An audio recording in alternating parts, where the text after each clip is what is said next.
curiosity is in Greenland. I know, sounds crazy, but I'm about to show you. So come along. What you are about to see is bizarre. So there I was, just minding my own business, looking at Google Earth, and this big snow-covered monstrosity is staring me in the face like, why is that covered in snow? I look into Ireland and some other areas around it, Iceland. Ireland gets snow only once a year, one day a year. So I keep digging a little bit deeper, and I finally get underneath this cloud cover here, and a few images pop up. And I say, oh, images, what are they? Well, this is what you got, which I'm sure that looks familiar to you, right? Looks just like the pictures they give us of Mars. So I'm just kind of creeping around here and definitely noticing the same kind of undulation changes and same kind of rock, same kind of dirt. Only thing that's missing is that nice little red tint that they pay somebody $150,000 a year to put on there. And then I see little things there. So, well, it's not Mars because they got some weird little tires and little ATVs over there. But I was just kind of looking around, see what we could find. There's another one of those ATVs, some antennas set up. But those mountains, those rocks, definitely exactly like we see on Mars. So I said, I wonder what they're doing out here. What is all this equipment for? I'm sure it can't be NASA, right? Whose orange Hummer is this? Okay, that looks like a NASA symbol. Well, let's dig a little further because I can't really see anything on here other than it certainly looks like a NASA symbol. And I can't read that. Tried. Cameras set up, tents, ATVs, food. They've been there a while. It's not a one-day trip. Got their antennas set up out in the middle of nowhere in Greenland. Another ATV, a leveler equipment. So that was all that picture had. Let's see what this one's got. So this one here said roving the Arctic. So what is that? Doesn't make any sense. So pop in here. See if we can find anything. Again, same kind of mountains. That looks like the same kind of water I've seen before that I thought was water on Mars. Who knows? Zoom in. What's that? Oh, nothing. Just looked like it was funny. So I'll keep kind of going through here and see if it... What the...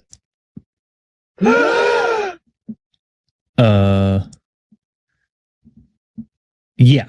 So, I think I found out where Mars is, guys. It's just about 1,000 miles north of me. Not quite the distance that NASA says, but I can't find anybody who's in charge of this. They must be hiding behind these rocks. Oh, no, there they are out in front of everybody, just standing there. Lovely. Clown number 1, clown number 2, and clown number 3. All right, let's check out some of these other pictures. I saw another one over here. This one says Drill Hill. All right. Just go in here. Totally looks like the Mars terrain to me. Just need the red filter. Let's see. Can we find anything? I just see the mountains. There's the road like we saw on last Monday. I bet you these guys are just scamming us.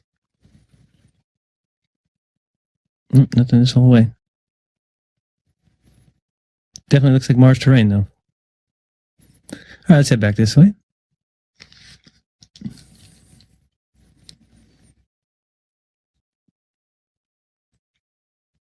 Yeah, if you go look at Mars pictures, go to Gigapan or any site that has, you can even go to nasa.gov and look at all their Mars frauds and check out those images. They're identical to these. Yeah, this is very empty here. Oh, there's one of those ATVs. All right, now we're on to something. Oh, I got another truck. Oh, yeah, it says NASA. What's that say? Mars Project?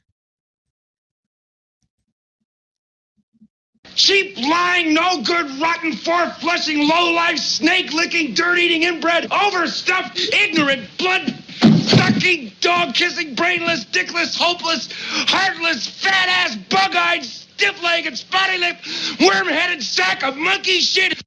Oh, thanks, Chevy. Couldn't have said it better myself. So that's what they're doing, huh? You got these scientists, I guess, up there driving ATVs, stealing everybody's money, sending pictures back from the car-sized rover. Oh boy, car-sized. This thing's just driving around taking pictures. Unbelievable. Actually, if you ask me, it's quite believable. But what do you think? Are they sending scientists up on ATVs to practice on the rover in a remote island in Greenland? I doubt that highly. Over the years, NASA has given us spectacular photos and renderings that reveal a colorful and mysterious universe. No artists behind some of the most iconic space art in the galaxy. In a small, bright office, working side by side, Let's see. Robert Hurt and Tim Pyle bring the universe to life. Astrophysicist turned artist. Tim, once a Hollywood animator, is now a planet illustrator. Together, they produce some of NASA's most popular images, from renderings of how planets light years away could look, to actual photos of stars and galaxies captured by NASA's powerful telescope. It's a delicate blend of imagination and data. The artists meet with NASA scientists over many drafts to ensure a planet or galaxy's look lines up with the research to make final results enough to keep us all dreaming of the final frontier for years to come. Chris Martinez.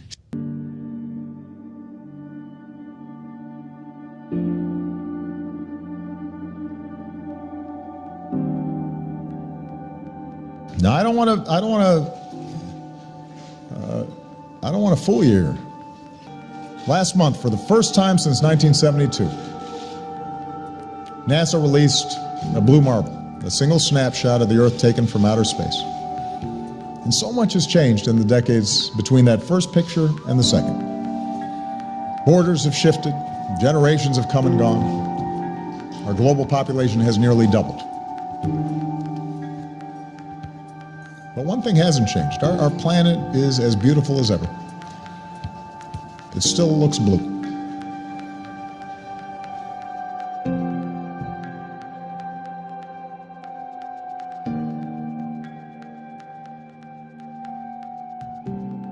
In 2002, Blue Marble 2.0, NASA's Rob Simmon made this. And it had wide appeal too. For example, it ended up as the default background on the iPhone. I didn't even know until I bought an iPhone and turned it on and kind of did a little happy dance. Simmons' job is... It's primarily taking data and making pictures out of it. That's what this is, a composite of data sets from several different instruments translated into a picture. To us, the really cool thing was the data set. Up until that point, there was no realistic color map of the globe anywhere. So the land layer here comes from the moderate resolution imaging spectroradiometer aboard Terra. And the tricky part here was the weather. So we actually had to take clouds out. They stashed the clouds for later, went onto the ocean. That came from an instrument that measures phytoplankton in the sea. Where it was low, I colored it dark blue because they're low mostly in mid-oceans. And then where it's a little bit higher, it was like a little bit brighter green. Then add the clouds back in. There's a small problem with it because there's a very slight gap in between each orbit. So some of those are painted on. It is photoshopped, but it's has to be. Then there was another layer to sort of simulate the atmosphere. And then there's this little bright spot. It's called the specular highlight. So it's the reflection of sunlight off of water. Those are the pieces, but you can't just slap them all together. It just didn't look realistic. It looks kind of flat, or the clouds are sort of too see-through. So I just hit Command Z a lot. There's artistry to creating the world. What I imagine it to be. Unfortunately, I'm not an astronaut. I've never been to space, but I've looked at these images over and over again, trying to sort of get the essence of it. It is photoshopped, but it's has to be. 10 or 11 years ago, I stated to various scientists that the moon is not a piece of rock, but it is plasma. The Americans and Russians are thinking of landing men. Well, that will never happen, never happen, never happen. You know, you've got a P900 camera now you can buy, and you can zoom in to the moon. It's supposed to be, by the way, 238,000 miles away in deep dark space. It's sometimes translucent. You can see through it, Whether you believe we went to the moon or not, everybody believes that there's a debate about it, right? Now, if you really have an open mind and you want to get to the bottom of it, let's have an open mind. Let's get to the bottom of it, and let's take it to trial. First thing we got to do is examine the evidence. And the defendant, the government, says we destroyed all the evidence. I'd go to the moon in a nanosecond. The problem is we don't have the technology to do that anymore. We used to, but we destroyed that technology, and it's a painful process to build it back again. You destroyed the evidence? Why would you destroy all that precious evidence of the greatest achievement of mankind? These guys are fucked. Yeah. They destroyed the evidence? Okay, it's on now. Yeah. It would be an open and shut case. It's a painful process to build it back again.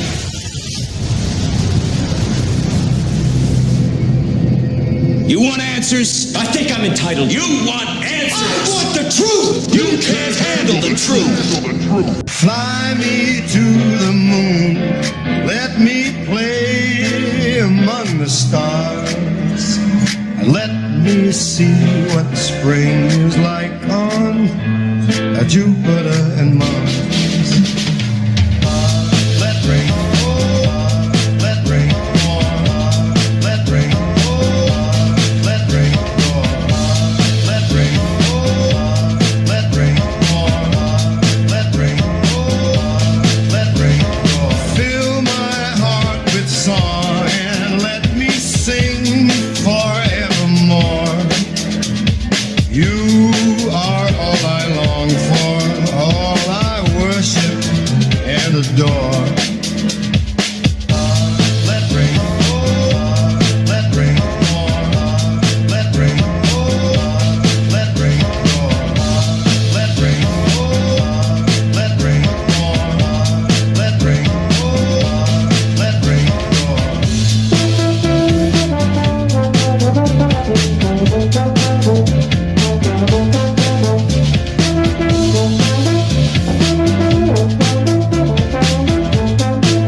Hello, everyone. This is absolutely huge news. We've already had one cosmonaut claim that the Earth is flat. His name was Miroslav Hermajewski. Here he is getting a photograph with a flat earther, and this is a Wikipedia article on Hermajewski. Please watch his interview. Pan tam był. Czy Ziemia rzeczywiście jest kulą zawieszoną w kosmosie? Jest płaska. Tak jak oczekują i nie spodziewałem się, co prawda, tego pytania, ale zapewniam pana, że jest płaska. Generał Mirosław Hermaszewski, jak dotąd pierwszy i ostatni Polak, który odbył lot orbitalny. Dziękuję serdecznie za rozmowę. Dziękuję, kłaniam się. That was awesome, but now we have a Soviet cosmonaut who has said that we have never been to space.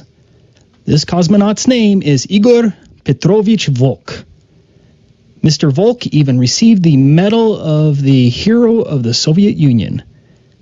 I have included the translation of the interview, which you can verify by clicking on the CC button on YouTube. Now, please watch the interview.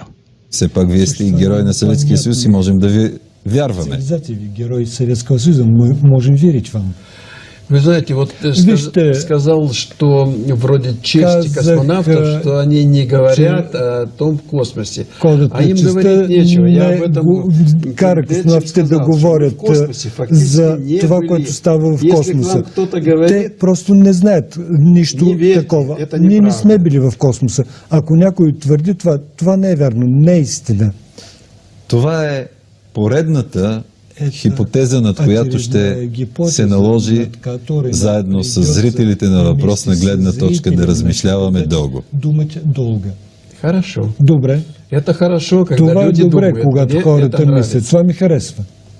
Игор Петрович, благодаря ви за участието във въпросна гледна точка. Моля. There you have it. Two truly brave cosmonaut whistleblowers have now told you that space is fake. How much more evidence do you need? Fill my heart with song. Let me sing forevermore. You are all I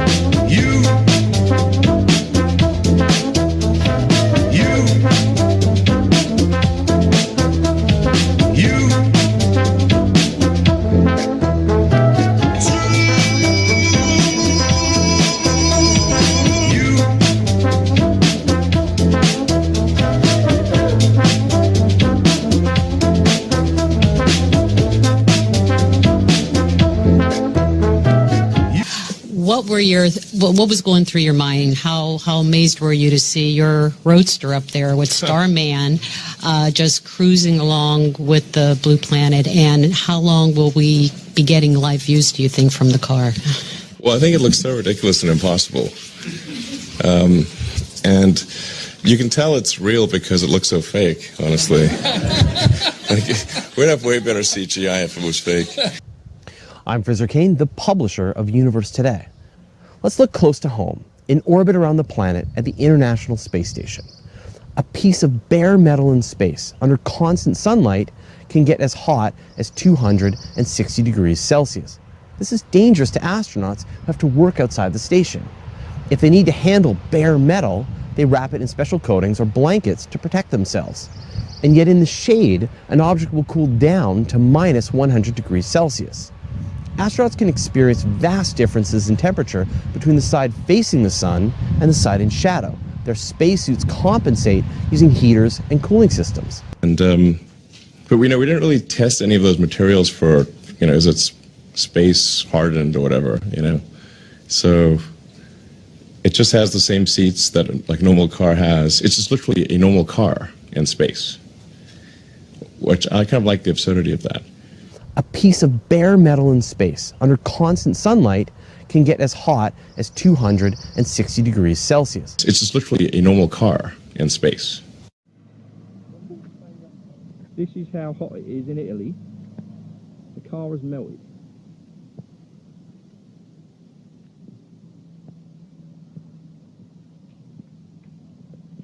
It's actually melted. Everything, the mirror, the lights, the indicators, the plastic off the side. Unbelievable.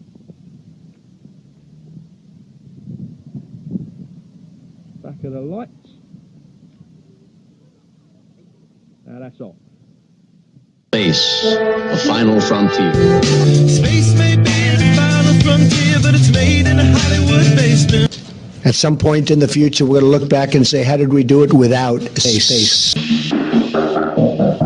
My, what a peculiar place to have a party.